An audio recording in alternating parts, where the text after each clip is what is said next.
Welcome to First Wing, a Fourth Wing podcast. I'm Brianna, and this is the start of my Onyx Storm journey. Yay! And I'm Kendra, an experienced dragon rider, here to help this still second year. Yeah. We do not move off the second year. And we got a 2-week jump. That's all. That's all. So Yeah. It's maybe January? It's January. Maybe, sure. All right, just a quick note. This book, just like the other two books, contains explicit content including swearing, sex, violence, and death, and so will this podcast. I hope this book contains sex because it's looking bleak. How is that going to happen? Looking bleak. Yep. If you didn't notice, Brianna and I have switched places today. I have the funny sounding voice. Yeah, I gave her my sickness, so... Yeah, we've been having fun. And I'm all better. But we're super excited to be starting this new book. So excited. Yes, we really are. And like before we even get in, I have a whole page of thoughts basically. Yeah, and we had said we were going to do chapters 1 and 2. So really we're doing prologue and chapter 1. Yes. And all the little wild things that Brianna is going to now talk about. Yes, correct. And last episode was just a bonus episode, so there you go. Yeah. If you want to hear my pre Onyx Storm thoughts, last episode. Right. Okay, so the front of the book says Brave the Dark. So that makes me think it's a lot about Xaden then. Because like that feels like that can match like his darkness that's now inside him, like Brave the Darkness. Right. And also his shadow power. Like it kind of fits both. Yeah. Also, from reading the chapters, I now know that they're going to try to find Indarna's family, so maybe it's like the dark of the unknown. Feels like it can fit a lot of things, so yeah, kind of sure. exciting. Also, at the back of the book, I read this before I read the chapters, which now we know this is also a chapter blurb, but it says, "I will not die today, scratched out, I will save him." Yeah. Of Violet Soaringale's personal addendum to the Book of Brennan. And I was like, okay, so that makes me think the very main focus of this book will be saving Xaden, which was kind of obvious, but like, I don't know, sometimes something like that, I don't know, maybe they're like, well, we'll solve it, but it's like not really the whole thing, but it seems like that seems to be mostly what we're doing here. Okay. And Indarna. Yeah. And then speaking of covers, I just showed Brianna right before we started how if you put the like fourth wing, you lay it down, and then right like under it, is Iron Flame, then under it is Onyx Storm, like laying flat. It has this progression of colors. And we realized that like the bottom of fourth wing, it has an iron color. Yes. And that became Iron Flame, and then it goes into the iron color and then changes into the black color, which I realize if you're only doing audiobooks, you may never see these things. But you have to see them online, probably. You've seen them online, right. But then black, so then it fades into black at the bottom of Iron Flame, and that becomes Onyx Storm, which this one starts out black and fades into silver. So the next book might be called Silver something. Yes, and that's I was thinking maybe Silver Rain, like REIN, like the reign of power. And who has silver hair? Violet. Who has silver hair, right? And who could be the princess? Violet. Princess. We're back to Princess Violet. I love like you turned out to be a princess main character. That's so funny. It's old to me. Really, it's like one of those tropes that I'm like annoyed with. I'm sure people are, and to me, I'm like, be a princess. I want everyone to be a princess. That's great. I love it. But if nothing else, it could be called Silver something. She could be reigning something else too. She doesn't have to be a princess.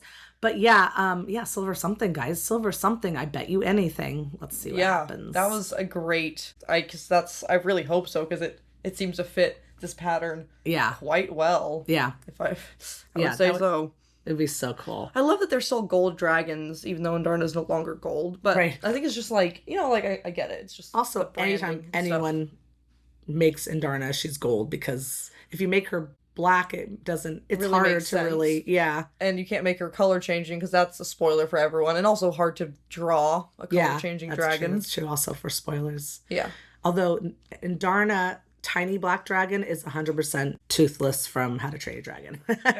She can't even breathe fire yet. Yeah, it's great. Okay, good. So what is our next thing? Okay, so going into the map. I was so excited for the map. There's 2 new things. Do you remember Iron Flame?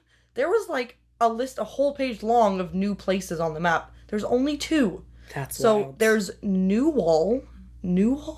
Sure. Newhall. Someone tell us something. I want to say Newhall, but that looks like it's right by Samara. It could be over the border, and it's technically a I think place, so, yeah. or it's like not Resin, Athabine, which on the one of the maps it looks like it was over the line and then it got fixed.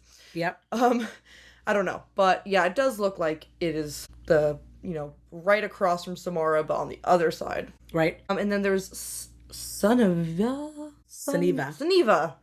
which was in the middle, not the middle, it's Breivik, like sort of. yeah, it's Yeah. another part of Promiel. So they're probably gonna go there, that's usually how that works.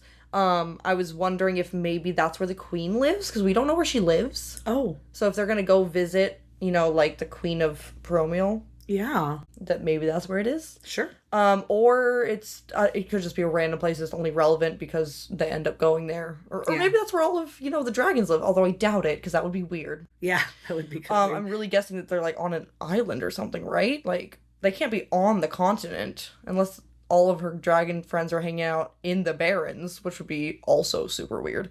So That'd be I don't know, fun. like where do you hide a bunch of dragon in the tunnels? I'll say all live in the tunnels. Yeah. That'd be really convenient and helpful. So probably not. So probably not.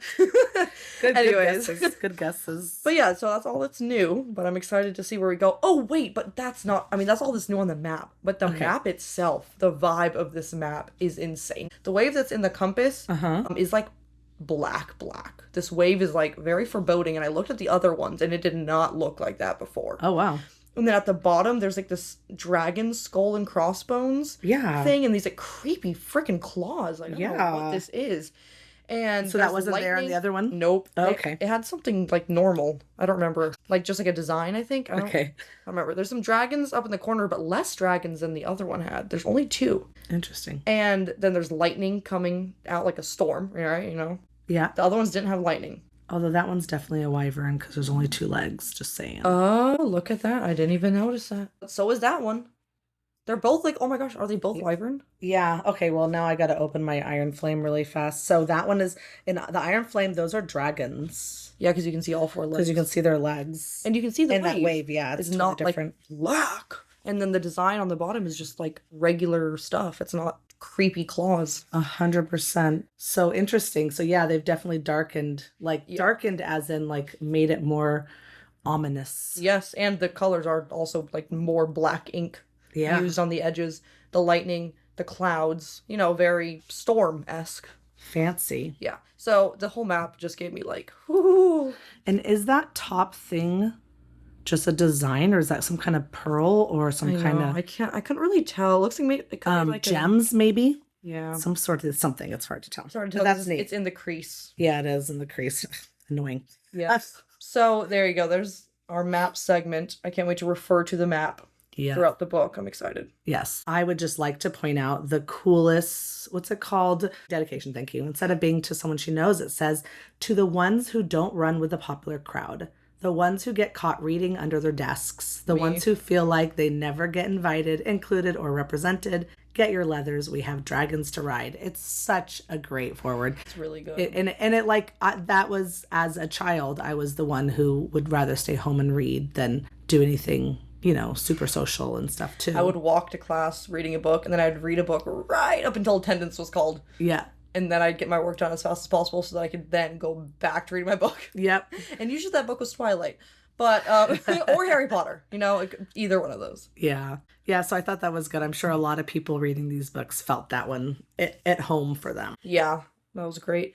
And then we have this, page -1. It's not the first official page, but it has the names of different writers, who they're bonded to, and what their signet/speciality is. Yep. Did you learn anything from this? I didn't know Imogen's last name. I swear to God, I do not remember her having a last name. And I don't think I knew the name of... She's like Cher, it's just Imogen. Yeah, I don't know if I knew the name of her dragon, or even Quinn's dragon, or Sloane's dragon. I didn't know their name, Yeah, Sloane, I don't think I remember her name. They probably mentioned it. Yeah. I did know Imogen's dragon, but I can't tell you if that's just because I've read this book or if it was mentioned before. But I'm sure it was mentioned before. Yeah. And then, I forgot that Evelyn and Lynx existed because they were mentioned once Evelyn, last book. Baylor, and Lynx, yeah. Baylor was mentioned more Yeah, he once, was. but the That's other true. 2. That's true. So, yeah, anyways, it was kind of cool. And then it has the flyers down below, the ones that are also, it's part of Bregan. Fourth Wing. Yeah, Or sorry, part Bragan, of. Neve, and Traeger, I think, are third and second years. Kai, which is by the way the name of our cat, Is a first year, right? was the only first year Yeah. flyer. Yeah. Yeah. So I did notice that it talks about how Arx still hasn't manifested a signet here. Yep. So then I was like, oh, good, I gotta make a guess. And the only thing I could come up with was maybe he could be a truth sayer. Because I'm just thinking, like, personality wise, like, what is he doing here? What is his purpose coming? Yeah. Is because he wants to fight the good fight and to, defeat the Venom and not be a stupid secret and all that, Yeah. So, I don't know. That's all I could think of. I'm really bad at coming up with new signets we haven't seen before. Especially when there's not really any There's no good hints clue to or him. anything. Yeah, no, for So sure. I was just like, that's it. That's my one guess. And then I wondered, because we didn't get as much information regarding the flyers here, I wondered if that was an indication that, like, we're either going to learn a lot more about them and that's what it's showing us, or that they're not going to be so much in this book. And, like, again, from the first two chapters, it seems like Violet's planning on, like, just running off and maybe not being with her whole squad, potentially, for a portion of this book. So I don't know. Yeah, interesting. And for those who've like never seen this, because, especially if I don't know if they read these things on the audiobook or not, but it does say that like Kat, we know, has the manipulating emotions, but there's nothing next to Marin or Bragan or any of those guys. It doesn't say why there's nothing next to him. And it's interesting because in the last book we never heard about what maybe they don't all have a speciality because none of them have signets. That's what I was wondering. They don't all have a speciality. Yeah, they might just be good at different things, but not where she's like honed a very specific thing.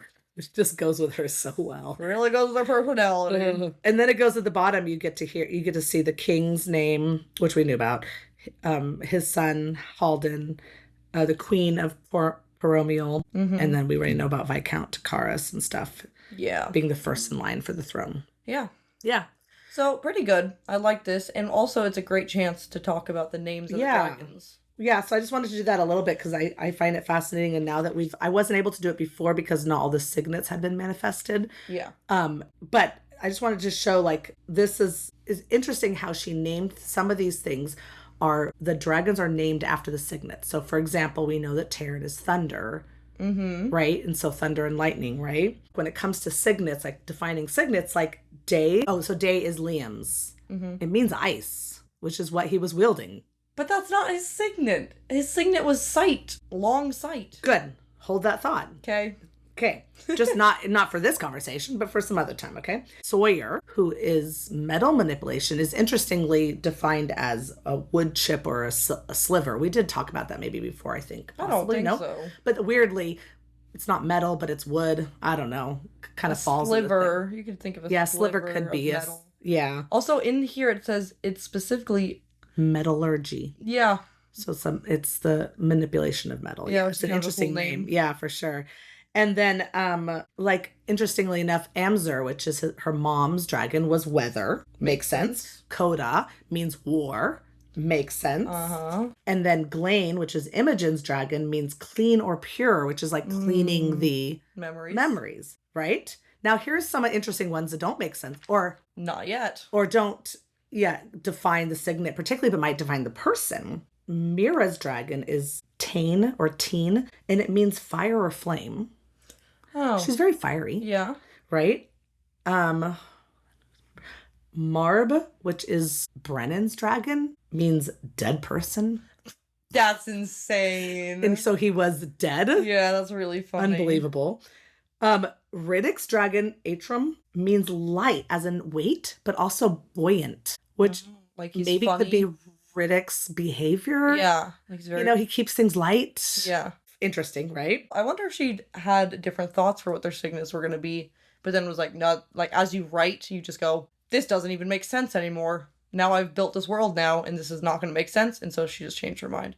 Like maybe he was going to be able to float, or maybe he was going to be wood manipulation. Then she was like, what? That's metal makes way more sense. Yeah, it's very possible. But listen to this one. Amber, the one who died, her dragon's name is Graveyard. So was that like a sign that she was going to die? I guess so. I don't know. And then Rhiannon's is weird. It's Fierge. It means anger or rage. So then are we telling the future with that one? Yeah, I was going to say. Right? I mean, What is that? even when she had every right to maybe be very mad at Violet, she still was like, I'm more disappointed than mad. Right. Now, and Darna means second honor. Oh, so it's like her second dragon? Yeah. Okay. So it doesn't, Even though I wasn't she can't tell if technically the that's first? saying anything for a clue or is it just, Yeah. well, I don't know. Is that answering us that she was the second? Or is it her signet's going to come second? Yeah. So it's like her right. It's her second honor. signet. Yeah. So questions. Dane, interesting enough, his dragon Kath means battle or warrior.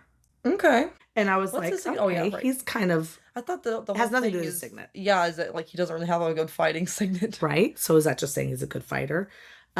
Scary, but Garrett's dragon Crod means pain or torment. Garrett's? Garrett. So Oh, I hope that doesn't bode anything Hopefully for Garrett. that's like his past. You know, maybe. Like...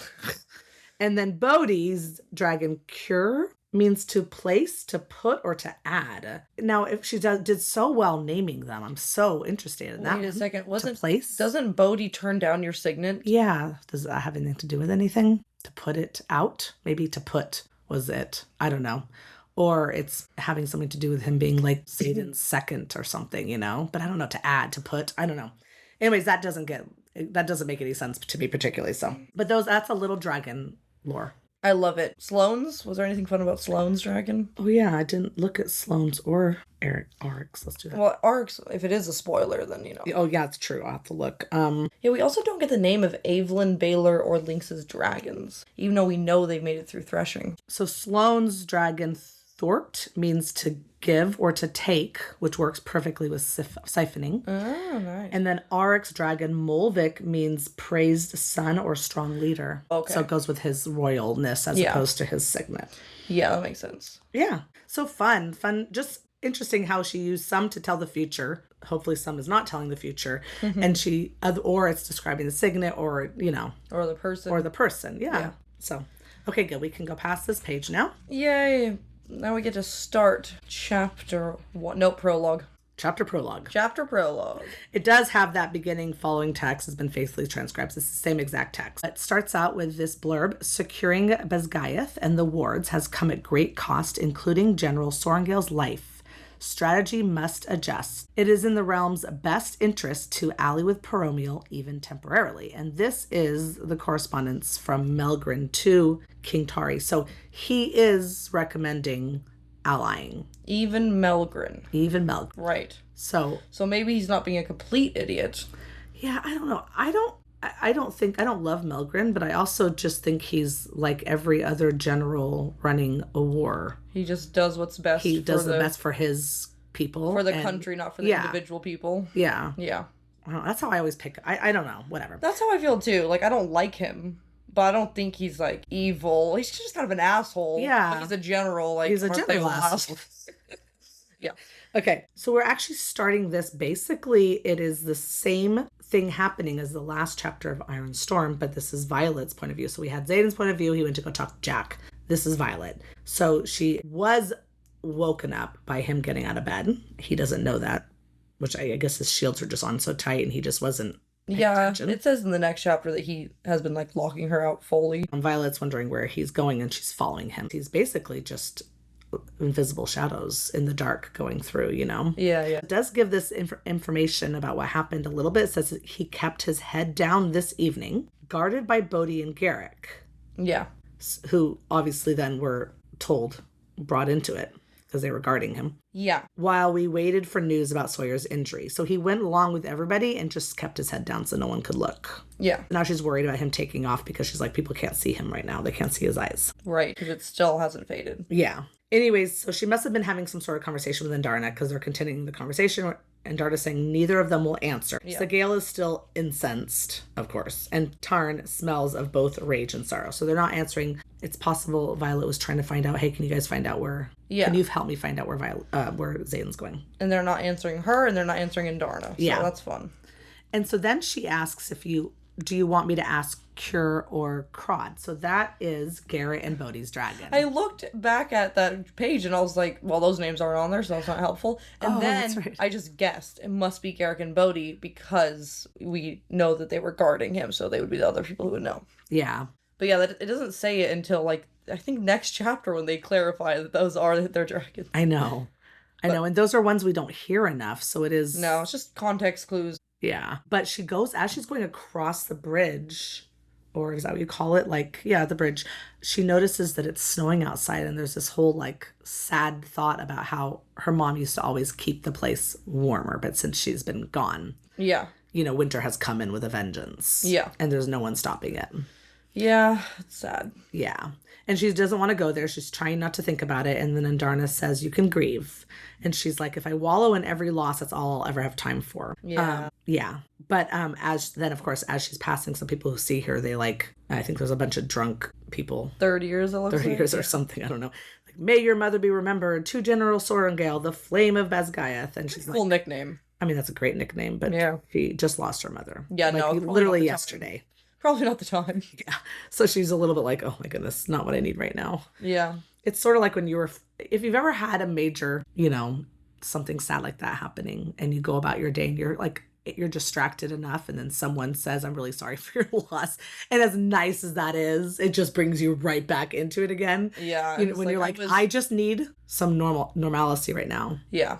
Because I unfortunately still have to, probably work or just go through my life still. So that's kind of how I feel like she's doing right now. Although she's one of those people who can put that in a box and like file it away better than probably just anybody, Yeah.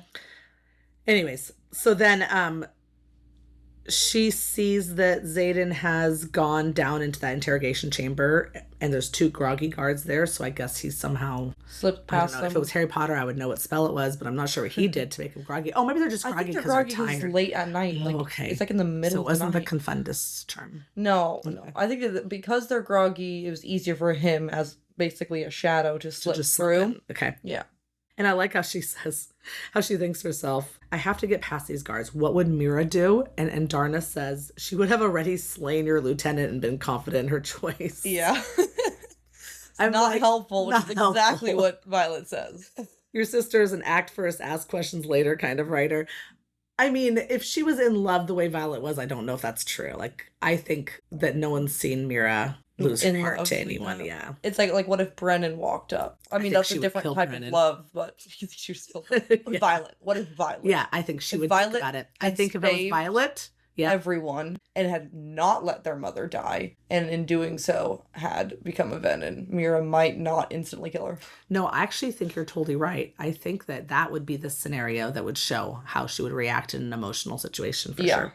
Yeah. I feel like she would probably take the Violet route. Maybe yell at Violet a little bit. But she would be like, well, we got to do whatever it takes to save you. Right, because she would look at Violet and say, there's no way you're going to be... Like, in her head, she's like, there's no way you're right now an evil Venom. Yeah. So what can we do about it? Yeah. Yeah. I don't know. Did it for maybe all the right reasons. Maybe not, but I do think so. I do lean towards that. Yeah, I would too. Yeah. Yeah, and she does think like, shit, Mira will kill Xaden if she finds out. Oh, yeah, 100%. Yeah.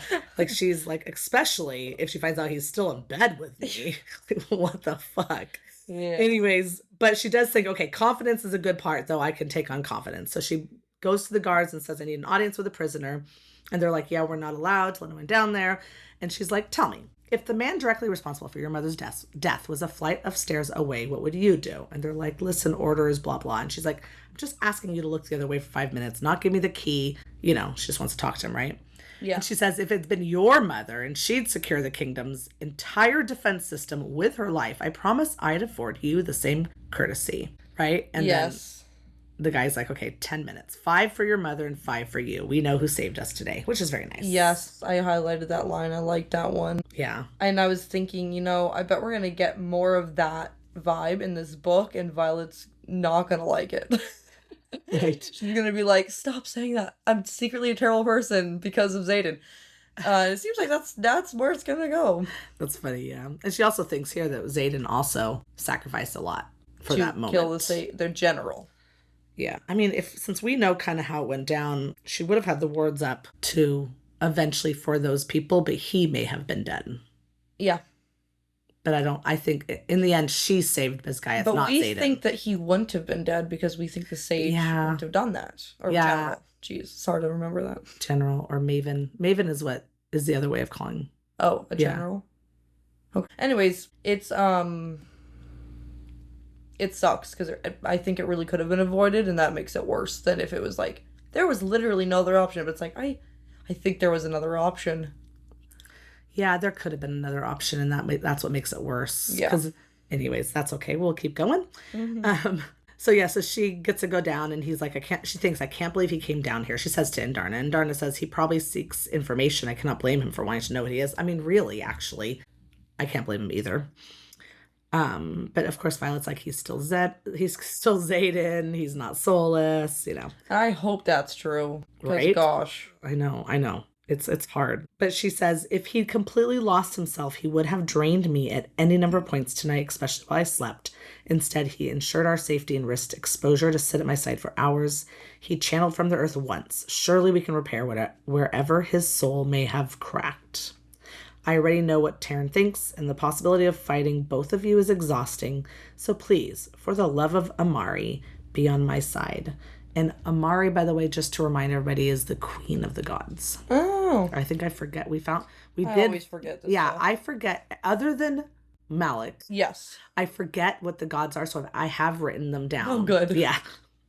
So Amari is the queen of the gods. Anyway, so Andarna just says, all right. And then Violet's like, really? Like, she's like surprised, actually. She was expecting an argument. And then Andarna's like, I am as unknown as he is, and you still trust me. I will not be another battle you have to fight. Really not the same thing, I'm going to be honest. But it's fine. I'm glad that she is going to be on her side, and I'm glad that she's going to be around for this book. Because it was like, book 1, she's a baby who can never do anything. Like, and then it's like, book 2, she's asleep. Or she's just a crabby adolescent. Yeah, it's just like, book 3, I'm just so excited. Yeah. What is she going to do?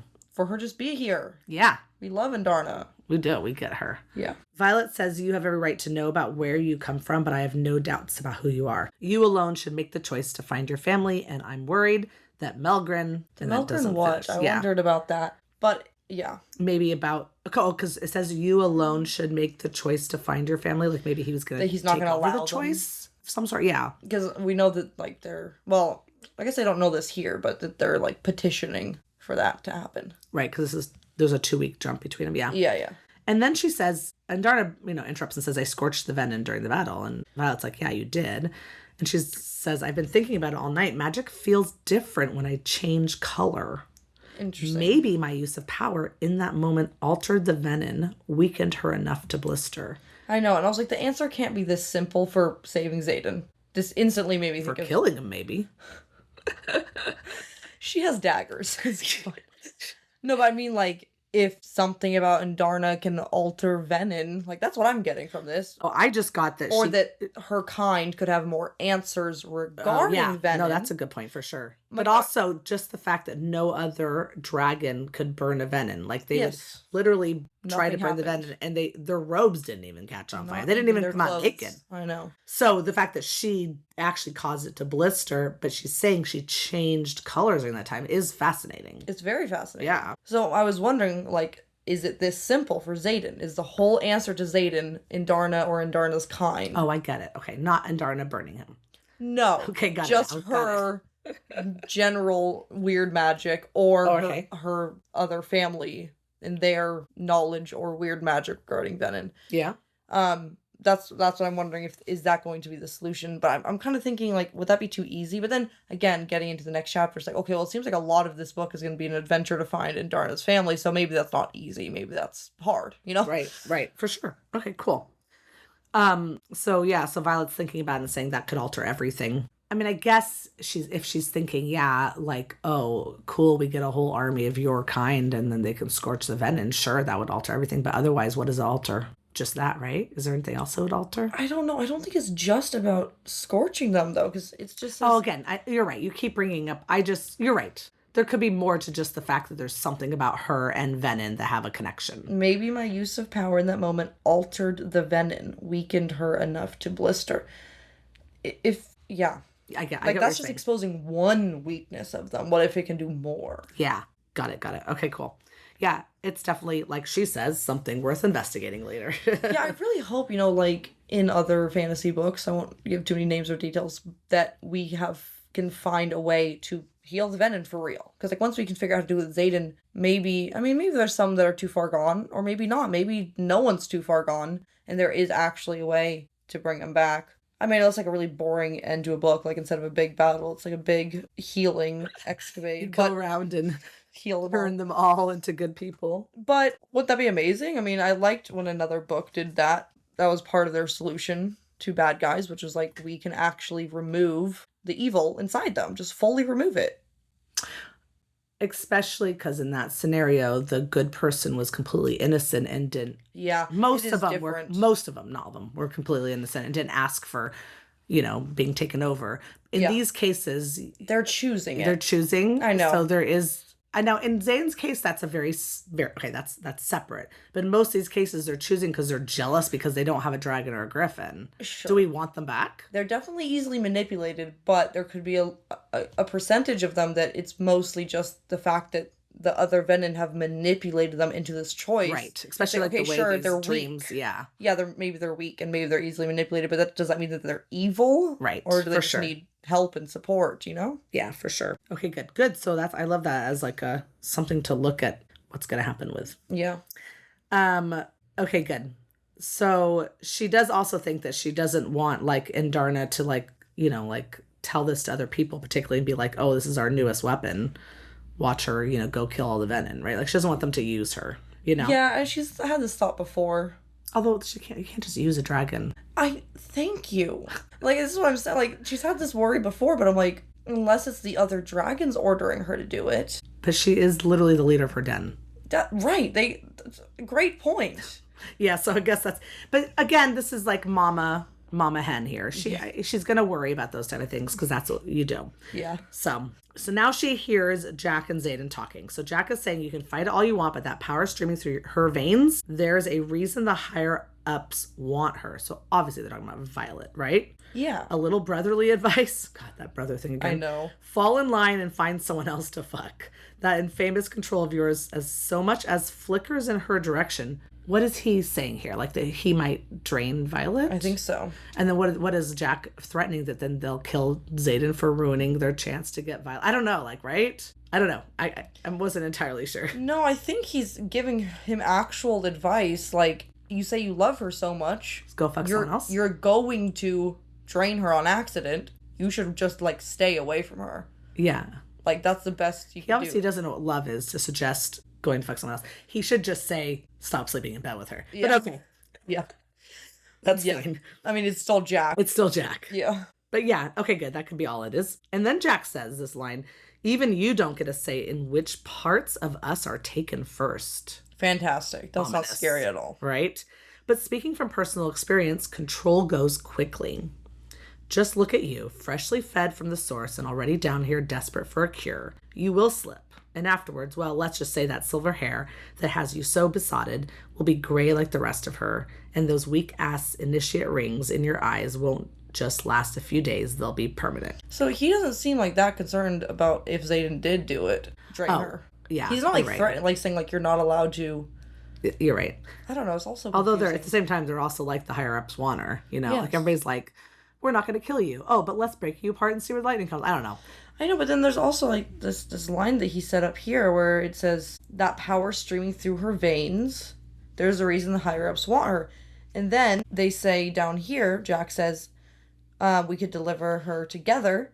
Who knows? They might just let her live just to keep you on the leash until you turn ASIM and forget all about her. They might just let her live. So what are they doing with her? But then the whole, like, the lightning through her veins and the whole thing about them wanting to wield her.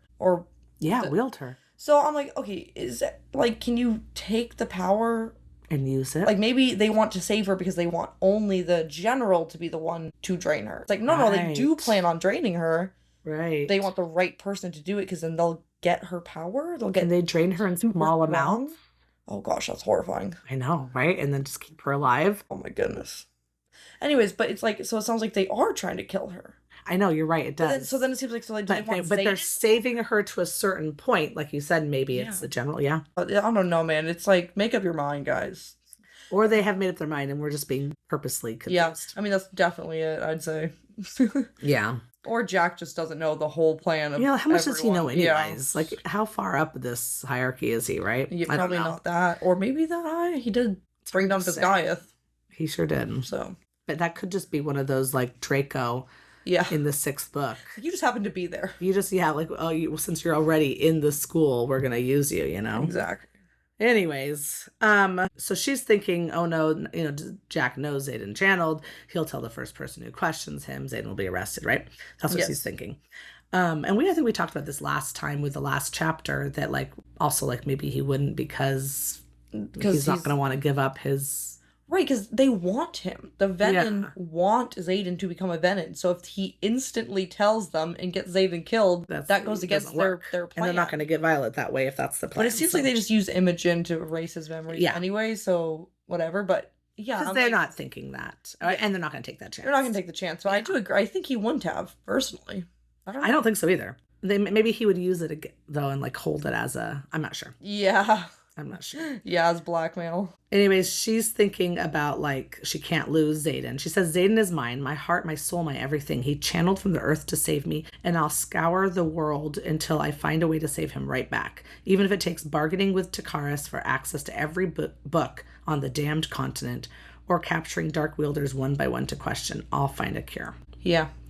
And then Darna says, we'll find a cure. And I like this. She's just like, she basically will exhaust every resource, but she says, if I'm right and I somehow altered that venin inadvertently while changing my scales, then the rest of my kind should know how to master the tactic. Okay, so so she's thinking this. Yeah, I was how to change him, this out of nowhere. Okay. I just kind of, that just went by me, but yeah. I'm just thinking, like, is it that simple, basically? But then again, it's like, well, is that even simple at all? Seems like a lot of work to find them. Yeah, right. Also, she's like, she wants to find her family, right? And she knows that, like, the order to locate her kind is going to be inevitable now that leadership knows who she is. So we know that, like, okay, good, they found out who she was. Yeah. So we know that's known. And then she's like, let us do it on our terms and for our own purposes. Let us follow every possible path to a cure. And then Violet's like, every possible path may require breaking a few laws. And then Darna's like, dragons do not answer to the laws of humans. And as my bonded, as Terran's rider, you no longer answer to them either. That's not how that really works, how it goes. Though. And rebellious adolescent being what's said here is correct. Although she's sounding a lot more mature than she did last book. Yeah. Growing up. She's growing up.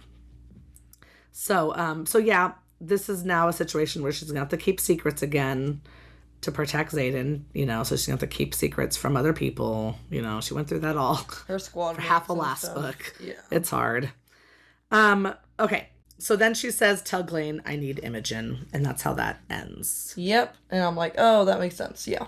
Yeah. We start chapter 1, and the top of this one is like where she always said, I will not die today. And that was like her personal addendum to the Book of Brennan. Well, now it's crossed out and it says, I will save him. Yep. I don't think you should cross out the first line. Maybe just add, I will save him. Yeah, it doesn't seem like you need to replace it. Yeah. You could not die and I will save not him. die is necessary for the I will save him.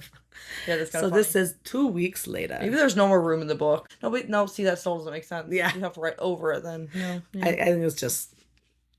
dramatic. Yeah. 2 weeks later. Oh, it is January. There you go. They are in January. Yeah. And they are flying in the snow. And as she says here, she can't see shit. Mm-hmm. So basically they're on patrol, right? Looking for the Venin have run off. She says down the pathway to Terran and Darna, dying today would be inconvenient unless you're trying to keep me away from the scenarium this afternoon. Right, which I guessed was like a Senate meeting, basically, yeah. Scenarium is just all of the king's advisors. There you go. And I didn't know if it was a real word. Nope, it's just a word for this book. Okay. Yeah, I had to look it up. Yeah. I'm just going to look up anything, so how do you come up with words? Like, it sounds perfect. Yeah, it does. It works so well, Yeah. She says she's waited more than a week for the invitation to come from the king's councils. Yeah, so it's the scenarium, right? But it's the delay is understandable given that they're on the 4th day of unprecedented peace talks on campus with Promiel. So This is the talks that are trying to figure out whether they will declare peace and work together. Yeah. Yeah, I thought that it was peace talks between Arisha and Vizgaiath, but no, it's the bigger thing. It's the bigger one, yeah. And it says Promiel has publicly declared they'll walk after the 7th day if they can't reach an agreement. So that she says they're on day 4. They're on day 4, yeah. So it's a little worrisome, right? Yeah. Which is interesting, but probably smart of Promiel to not just give in because they're desperate. Yeah, they still hate Nefarians in general, like Right. on principle. There has to be a good, they can't just be like, oh yeah, we're going to help fight the venom, but you're going to still, whatever, right? Yeah. So it'd be interesting when we get into those details. So yeah, he tells her not to fall off this time. Which is ridiculous. Because she had jumped off to help Sawyer. Like that doesn't count. Yeah. It does say here, which is a little bit of foreshadowing what's going to happen. It says how any of us are supposed to see topography or our squad mates, let alone spot a dark wielder. In this. Well, that's because they don't see their squad mates. No. Right.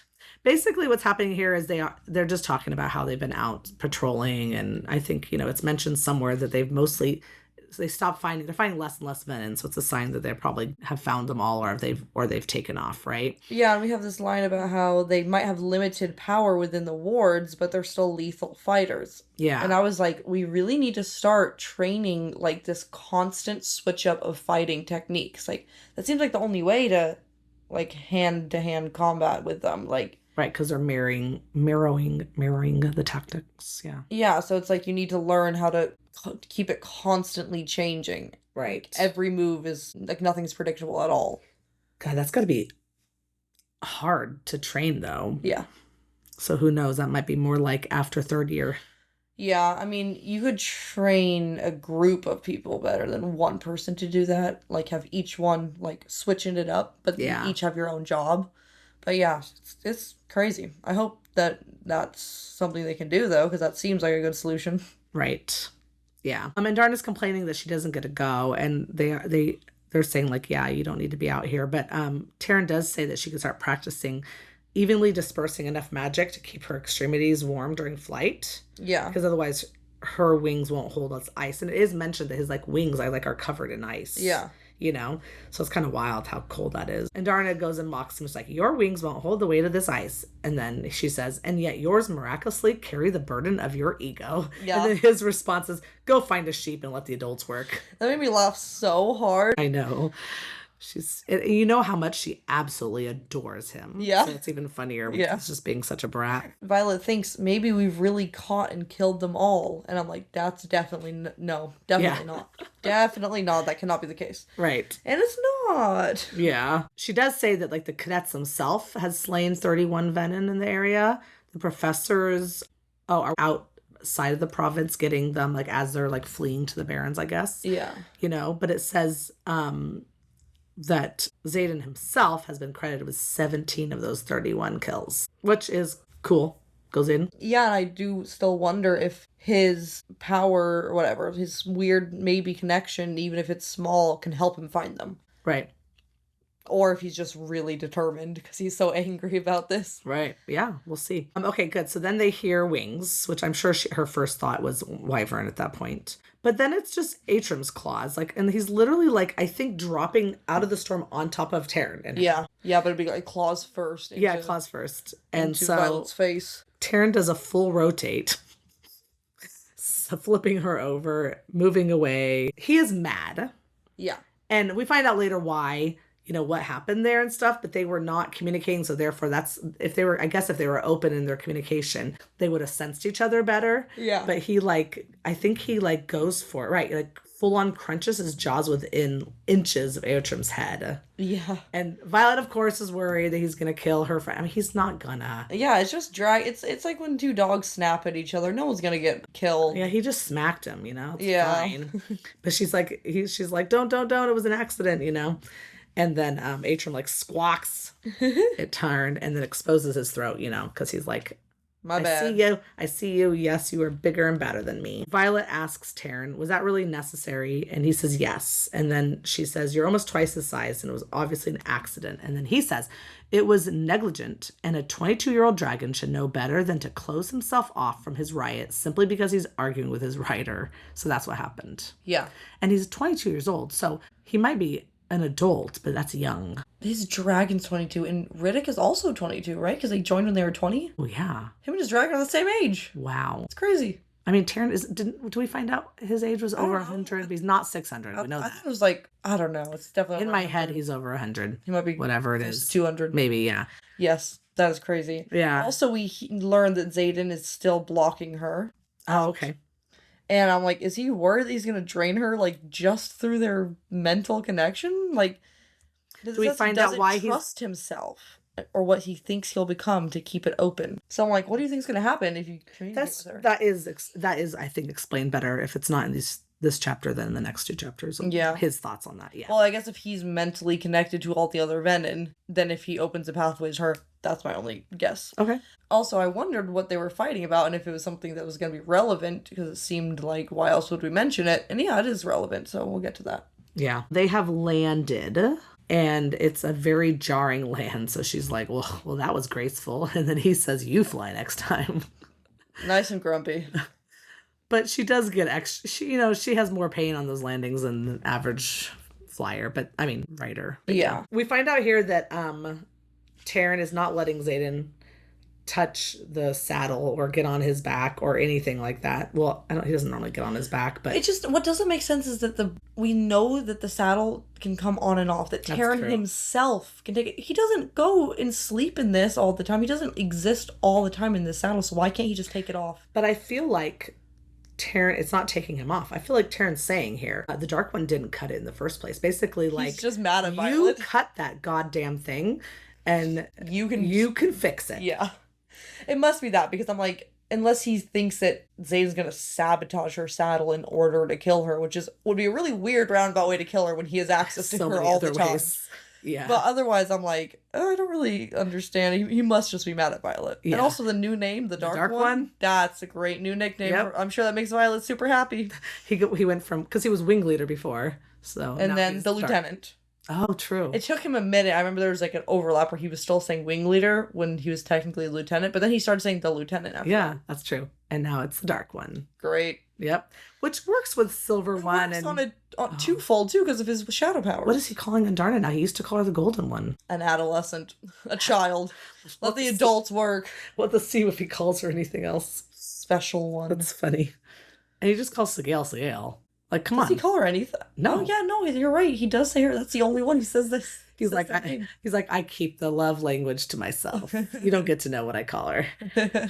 It's funny. Or she's the only one he respects enough to say her name.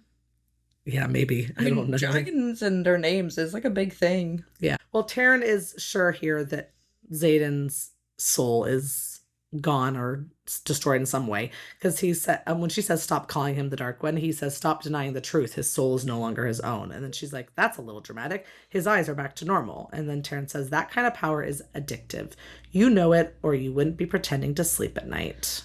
Yeah. And then he gives her that look, and she's like, I'm sleeping, and then thinks it's not entirely a lie, but let's change the subject. So it sounds like you're not sleeping very well. It has been one night, Taryn. It's been 2 weeks. Oh, sorry.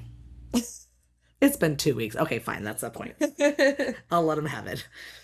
So anyway, yeah, she's like, did you make me repair my saddle, teach me a lesson, or because you don't trust Xaden with my gear anymore? And he just says yes. Yeah, so I guess that does answer it, kind of. And then she asks him, I need to know where you stand before this meeting. With or without Empyrean approval, I can't do any of this without you. So we don't know what she's talking about at that moment. Do we know by the end of this chapter? That they're going to go talk about finding Andarna's family. Yeah, okay. And then he says, meaning, will I support the myriad of ways you plan to court death in the name of curing one who's beyond redemption? Great way to phrase it. And then she's like, basically, yes. And he's like, I fly without warming my wings in preparation for carrying heavier weight for longer distances. Does that answer your question? Right. So, yes, he's going to come. Preparing for it. And then he does say, only because of my unflinching support of you, my mate, and Andarna. Right. Not because of Xaden. Because of him. Yeah. Yeah. As fair as all of these things are also going to affect Sigale. Definitely Sigale, because Xaden's her rider. Yeah. And, and of course Violet and Andarna. Not only does she want to find the others of her kind, but they seem important to, this war. Yeah. So, all around, a lot of good reasons to be on Violet's side, but... For sure.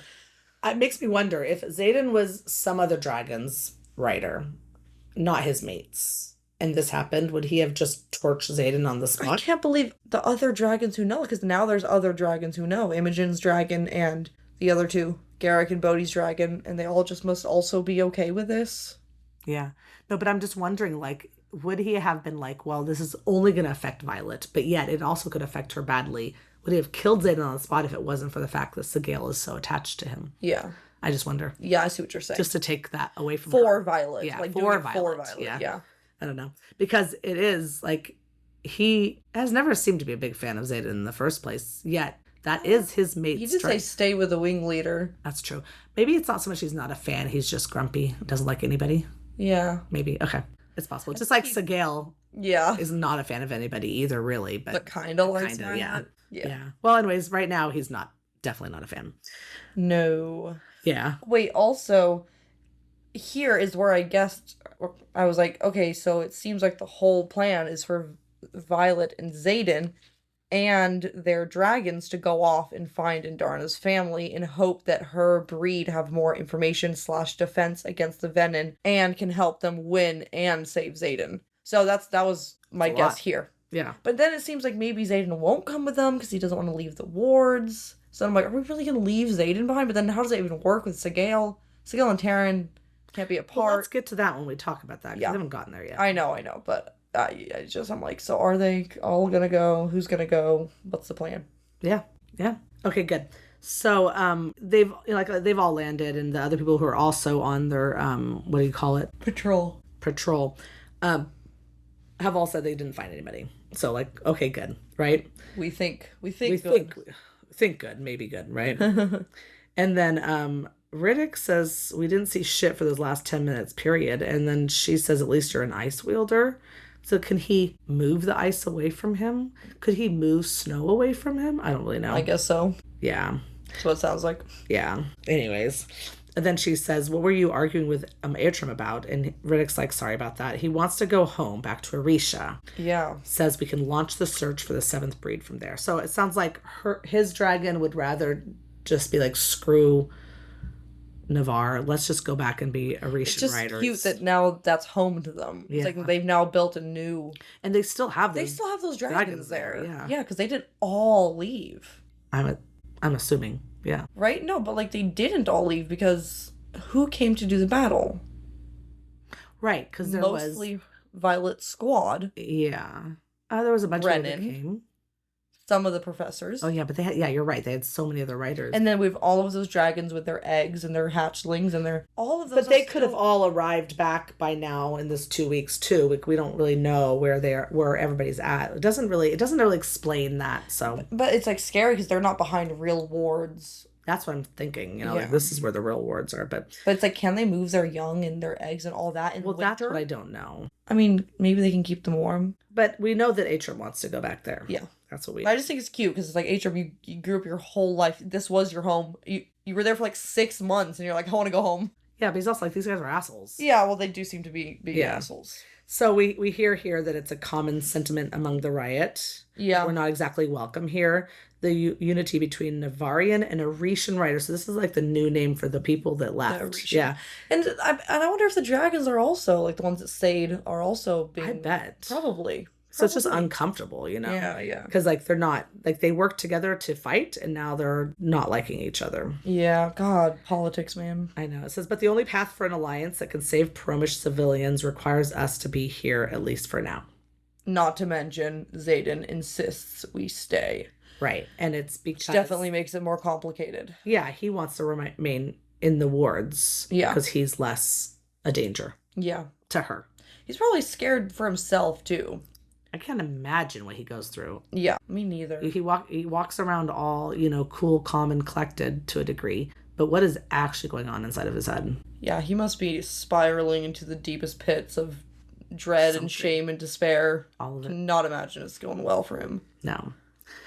Anyways, so they are going back to the dormitory wing, or in that direction at least. And then she mentions, because she sees Malik's fires burning, and she says something about how she kept her mother's personal journals. Yeah. She does this a lot. Yeah. I hope we get some good, information from them. I hope they're interesting. Yeah, true.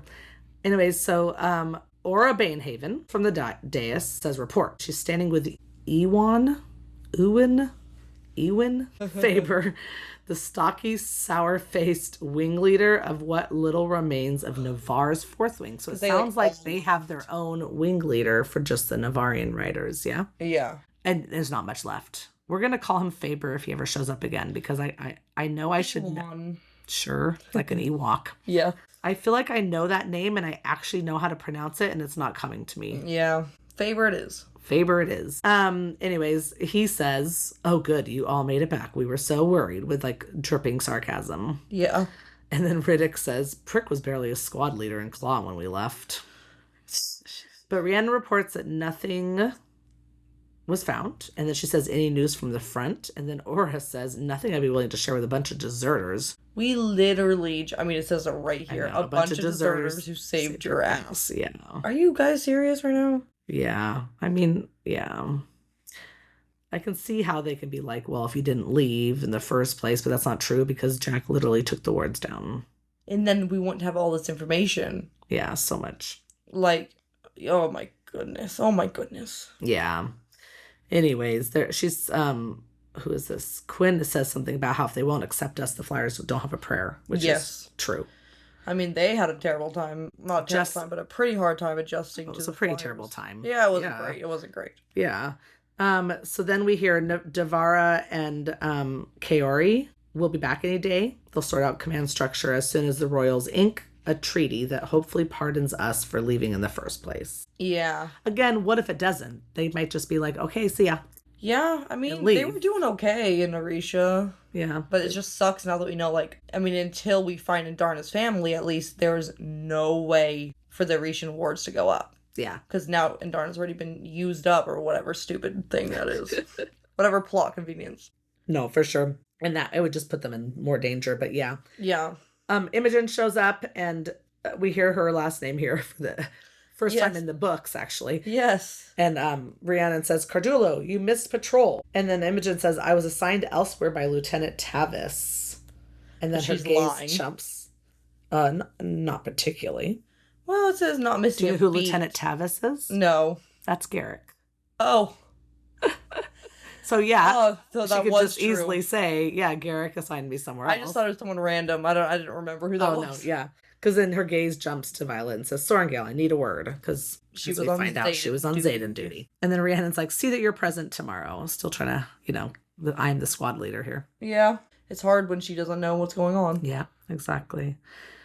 We find out that Mira is due back tomorrow and that Violet's a little bit worried about it. We don't know what she's up to, just apparently she's working on an issue. Yeah. So, yeah, I know. Interesting. And then whatever this issue is, Indarna says every possible path, and then she thinks every possible path, like a mantra. Mm-hmm. So we know it has something to do with a possible path. Yeah. Anyways, so Even though Mira doesn't know that. Obviously, she doesn't know it's a possible path for Xaden. Oh, yeah, exactly. So then Imogen says, "You told the second ears what Mira's up to?" And then she says, "Only the writers. If we get caught, it's treason. But if the Flyers do..." And then Imogen says, "It's war." So they don't want to let the Flyers know because whatever they're doing is treason. Yeah. So then Rhiannon's trying to get in the door and says, "Riddick, did you freeze the door shut?" I wonder if she's going to the Queen then. Mira? Oh, okay. I don't know. I just can't figure... I know it has to do with the writers specifically because it says... if they won't accept us, the Flyers don't have a prayer. And then she says, Mira's working on that particular issue, not that leadership knows or will allow the use of whatever she's learned, even if it saves the negotiations. Did I just skip over that whole thing? Yeah, but that's okay. Oh, sorry. I mean, I didn't even highlight it. So that is a good point. That she's going out to learn something regarding the Flyers. That will help the whole Flyers thing. That leadership would not like. Yeah. Somehow this leaves me with no thoughts of what it could be. I would be super surprised if you could figure this out. I can't even think about it like a possibility, except if I said like going to the Queen or like looking for information about the Flyers or about how they're something. I'm going to be very interested when we do start talking about what happens, if you actually can understand it, because I literally didn't even understand what was happening until after it happened, even though it was being described in a way. I love this. So let's see how you do. Person on Discord agreed with me about how I also thought that Sloane was going to sacrifice herself to save the wards. I'm like, okay, I'm glad that, like, it's not an impossible conclusion to jump to, even though it should have been obvious what was going to happen. So, we'll see if my reading comprehension's on point when that comes up or not. Yeah, well, your reading comprehension is usually on point, so Anyways, okay, good. So we find out that, yeah, the writers know about whatever Mira's up to that we don't know about. And then this thing about Riddick freezing the door shut, which I don't even know if it said he did or not, because Yeah, I it think we sounds can. like something he would do. Yeah. Because she says, No, get because back here and fix it now. Riddick was laughing Oh, hysterically, okay, yeah. so. Yeah, he 100% did. Oh, and then Imogen's looking at Riddick being a complete, goofball, and she's like, right, telling them was a solid choice. And she says, the four of you are a fucking nuisance. It's going to be a miracle if we pull this off without getting ourselves executed. Listen, Imogen, the four of them have done so much together. Yeah, Imogen, what have you done? I mean, probably Well, pretty a cool lot. things, but like, be quiet. Yeah. Anyways, so she says it's going to be a miracle if we pull this off without getting ourselves executed, and that's kind of scary. Yeah. And she's like, you don't have to be involved, V says. I'll do it with or without your help. And then Imogen's like, feeling snarky, are we? Relax. As long as Mira figures out a plan, of course I'm in. Imogen says, but please say you didn't tell your fearsome foursome everything about why we're doing this. And then Violet's like, no. He's still pissed at me for burdening you with the knowledge. Right. So he must have agreed to tell Garrick and Bodhi, but she's the one who told Imogen, like, as we kind of know. Yeah. And then I love this line from Imogen that he should stop doing stupid shit that needs to be covered up. Right. Yeah, that's a good one. So we find out here that Garrick and Bodhi and Imogen talked about Violet, and they decide that she needs to rethink her sleeping arrangements. And her answer is, I've decided you can all go fuck yourselves. I'm not running from him. Even in the moments he's lost control, he's never hurt me. He never will. And I'm assuming she means the moments he's lost control with his shadow powers in the past, not that he's recently losing control as a Venom. Yeah, I think she's talking about past. Like, has to be the past. Yeah. Because I'm like, he's not losing control. What do you mean? And maybe even she's talking about, like, in sex when he loses control, he still makes sure his shadows stop, the fire. Like, everything still happens. Shattered glass. Yeah, it keeps it all. He makes sure he won't hurt her, even at that moment of lost control. Yeah. And Imogen's like, yeah, I told me you'd say that. But, they're going to keep asking. Violet asks, how was he this morning? And she says, surly and stubborn as always. But we also find out here that everybody's just, like, wandering around. There's been, like, no school. Yeah. They've just been doing patrols. So it sounds like a good way to get everybody riled up. So they can just all get mad at each other. Yeah, I agree fully. Yeah. Also, apparently Caroline Ashton has been cleared by a truthsayer, which I guess means that they were like, hey, you're not allowed to tell anyone that we knew Jack was a Venom this whole time and was harboring him. Oh, I didn't get that at all. I got, like, they were testing her to make sure she wasn't in on the plan to take down the wards. That makes way more sense. Yeah. I was trying to figure out, I was like, they decide she's not a traitor. Yeah. I thought that they were maybe, like, making her promise that she wasn't going to reveal information about Jack, and then the truthsayers would know if she was telling the truth, whether she was going to tell people or not. I feel like if they were doing that, Violet wouldn't know, and this line is referring to that. Yeah. No, that makes more sense. Okay. This is where I got the information of why I think he's, like, shut himself up, like, so that they're not connected. Because Imogen says, did you consider telling him what we're up to? And Violet says he's aware we'll be sent to find Indarna's kind. As for the rest, he doesn't want to know. He's worried about being an unintentional leak, which is ridiculous, but I'm respecting his wishes. Is it Let's ridiculous? say, exactly, because your whole theory about whether or not there is some sort of mental connection, if he knows something, could that leak through that? Yeah. And I wonder what the rest is. I was like, maybe the stuff with Mira. Well, they're talking about this mirror thing. Probably that, yeah. And then also I was like, so I guess he won't be coming? Like, I'm still confused about, like, because it makes no sense for him not to come, and it makes no sense for him to come. So, perfectly confusing. I've got good news for you. I get to find out? Not only do you get to find out, but you actually get to read the chapters tomorrow, and we get to record again tomorrow, which means you get to read the next chapters after that. It's always the best news. Yeah. Anyways, so that's what I kind of picked up from that. But I like it where Imogen's like, I can't wait for him to discover you're leading your own rebellion. And then Violet's like, it's not a rebellion, and I'm not leading, which is like, okay, girl. You keep telling yourself that. Yeah, that's pretty, sounds like denial. Because then she also says, I'm not leading, I'm selecting a leader when it comes to finding Indarna's kind. I'm like, but don't you plan to go? What do you mean you're selecting a leader? She doesn't want to lead. But who is she selecting? We don't know. Mira? Yeah, I just wonder who she's going to select. I'm like, wouldn't you and Indarna want to lead the hunt for Andar. What are you talking about? You wouldn't want to lead She's that. just being one of those, like, I shouldn't be the leader type of people. I know, but it's a little bit annoying in book 3. You know what I mean? Yeah, Like, fine book for two, book 2, but fine. this is book 3. This is book 3. Violet. Have you noticed? I mean, anyways, Violet's going to head off to meet them in the Healer's Quadrant because that's where Rhiannon and the rest of the foursome was going. Yes. Yeah, we do get this idea that there's a whole bunch of, patients still out in the hallway. There's just been so many injured people. They've like lined on the hallway, and then inside the quadrant, well, is that how you would call it? But whatever, inside the actual doors, room itself, where like the sick bay is, the medical bay, whatever you want to call it, Yeah. And then she goes in, that's where Sawyer has his own little like hospital room sort of with pale blue curtains, right? Yeah. And every other second year in the squad is crammed around Sawyer's bed. So it does include Kat and Marin, which is cool. Rhiannon's there. And she says, stop exaggerating. I simply told them that it was our squad's table and they needed to. And then Riddick's like, take their cowardly asses back to the first wing section where they belonged. So I guess he's like basically, giving some anecdote that happened and laughing about it and stuff to Sawyer. At lunch or whatever. At lunch. And then Kat like arches a brow and says, writers get offended by the weirdest things. Shut up, Kat. Sorry. But like, no, but maybe you get offended by the weirdest things. You're not one to talk. She says, we have far bigger issues than tables. Well, maybe right now you do. Yeah, fine, but... Yeah. Riddick is telling that like Patrol was quiet and maybe they've gotten him all. And then Still Sawyer's doubted. like, or they've managed to flee. Yeah. Yeah. And he says, you'll be chasing them down soon. But I guess I don't know what he's talking about because Rand's like, yeah, not until we graduate.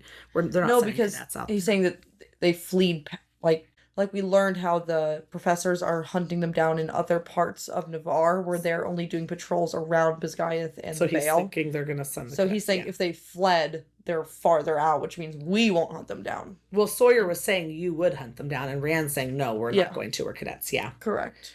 And then Riddick says, except Violet, of course, is going to be off seeking the 7th breed so we can win this war. Don't worry. I'll keep her safe. Yeah, so I'm like, you're going with her? She says I can't tell if he's teasing or serious. Yeah. And then Kat's like, snorts, like they're going to let you go. Guarantee you'll be officers only. And Riddick's like, no way. It's her dragon, her rules, right, Vi? And then everyone looks at her.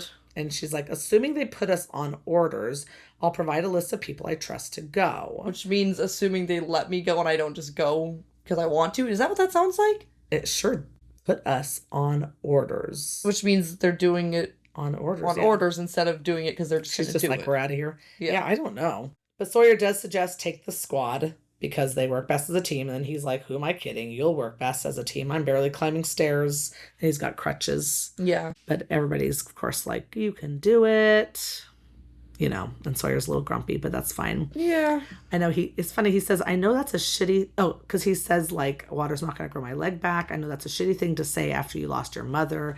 And then she says something I think is really cool. Pain isn't a competition. There's always enough to go around. Yeah. Like you don't have to compare your pain to my pain. Yeah. You can still be upset about your leg. Yeah. 100%. Yeah. And you're alive. Yeah. Sorry, but her mom's dead. There's nothing can be done about that. Yeah.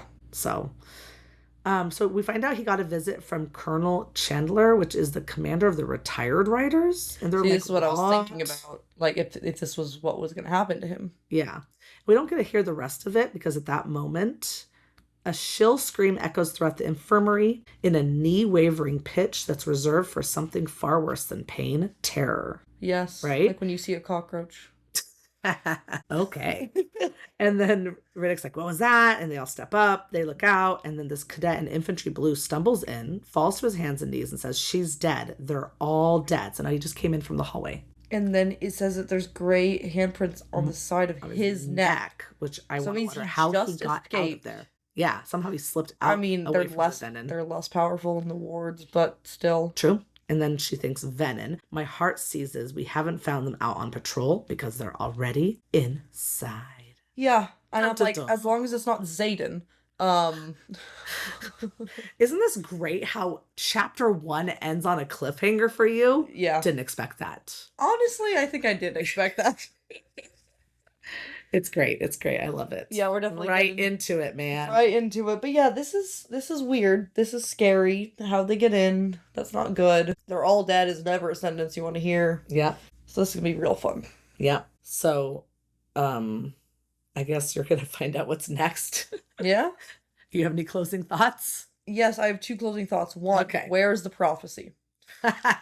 Give us the prophecy. Sure. Come on, Indarna, the last seventh left, who was left behind on purpose for a specific task that involved Violet that then came to pass. Yeah. I mean, maybe there's not like a written, rhymed, like, prophecy or whatever, but there is something. And what did we hear from her mom? We all did this to get you to this point, to get you here for this reason. They set her up for something. Okay, so where's the prophecy? And then number two, I wonder if her dad was laying next to Indarna's egg, just whispering, hoping that Indarna would. I don't know. Okay, go ahead. But then, how did her dad know that she was the prophesied one? He's just like, my daughter's just the best. I just love my daughter. The title of this book, The Storm, could just be Violet. Because she does do lightning and thunder, so it could just be so like Onyx could be Xaden. Storm is her. Storm is her, yeah. But I don't know, like, maybe it's a real storm. Like, maybe the Venom have learned how to suck the sun out, you know? Nice. And now they just turn every day into night. Wow. Thanks for listening, everyone. You can follow us on Instagram and Threads. Especially if you want to tell us how to pronounce that place. What was it? I don't remember. Well, something. New Hall. Is it New Hall or is it New Hall? Exactly. This is a debate we need to have on Instagram, I guess.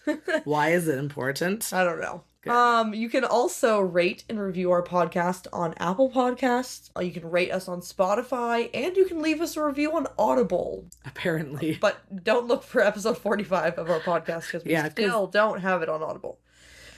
Weirdly. We don't know how it works. Okay. Well, we have a review that I'm going to read today. Yes, because we always read your reviews on the podcast. Yes. It is titled So Fun. And this is from Cheese01. Love it. This is from early July. We do have a lot of reviews right now, which is super exciting. So, if you do send a review right now, it might be a bit before we read it, but please do not despair because we love them all. We want them all. We have so many more episodes to come, so we'll still get to you. More. So this person says, just finished this first book and I'm listening to your episodes about book 1 while I wait for the second at the library. I used to read books with my mom and just want to say that I love the mom-daughter dynamic here. And then this person sent an update saying, I picked up the Iron Flame library hold on July 25th and powered through so I could catch up and finish the podcast live with you guys. Oh, that's so cool. That's so amazing. That's great. That's some fast reading. And not just that, but all that listening. Yes. I mean, our episodes are like an hour plus, I think. That's true. It's a lot of us in your ears. So that's really cool. Yes. That's really good. I'm glad you. I think it's fun that you finished live with us on the ending. That's so great. That must have been so fun. I mean, if you're going to end that book, you might as well end it with other people so you can be all sad together. I really wish I had this. Because there is this Fantasy Fangirls podcast that covered this series, which was fun, but you have to have read all the books to listen to it. So it's a good way, if you want to get they really deep dive. They do lots of hard work putting their episodes together. Yeah. And they're long episodes. But I think it would have been fun to follow along while I was reading because, there's just those times where you're just like, what did someone else think? Yes, you really are just like, or if it's like, am I crazy for thinking something about to happen with Indarna? Yeah. Yeah. It's like, am exactly. I imagining things? Let's hear from other people. Yeah. So it's fun. Yes. Okay, amazing. We also have a Discord that you can chat with us. You can talk about the episodes. You can talk to us about how you're going to read Onyx Storm. Are you going to try to follow along with me, or have you already read it and you're reading it for your 4th time with me? Let us know. The Discord is always in the description of the episode. It's free. It's fun. It's a great place to be. And there's a bonus clip in there of me live reading the end of Iron Flame. It's so cute. If anyone's joining the Discord fresh and you're like, I don't want to find that clip again, just go into the Discord and be like, can you repost the clip? And I'll just repost it. Or actually, I do know something about Discord. Can you pin it? I can pin it. I'm going to pin it. Even better. Look at me knowing something. So yes, you can find that in the spoiler-free discussion zone on our podcast. And there is a listener who is in the spoiler zone of our Discord, not podcast. You threw me off there. Who just finished reading Onyx Storm and is now going through the spoiler comments to see because she's got so many thoughts, which if you finish Onyx Storm, you totally know, and is wanting to just like see what other thoughts are being said and like, communicate other thoughts, whatever. It was just like a fun thing to be able to go through that. Although Yeah. there's a lot in there already, but have fun. Have fun. I can't wait to go through it. I don't know if I can go through all of it, but I'm excited to skim through some of through it. it when I Yeah. finish Onyx Storm. Yeah, exactly. It's gonna be so exciting. Okay, great. So next episode we will cover chapters 2 and 3 of Onyx Storm. Yay. Yay. Okay, join us next time, writers. Bye. Bye.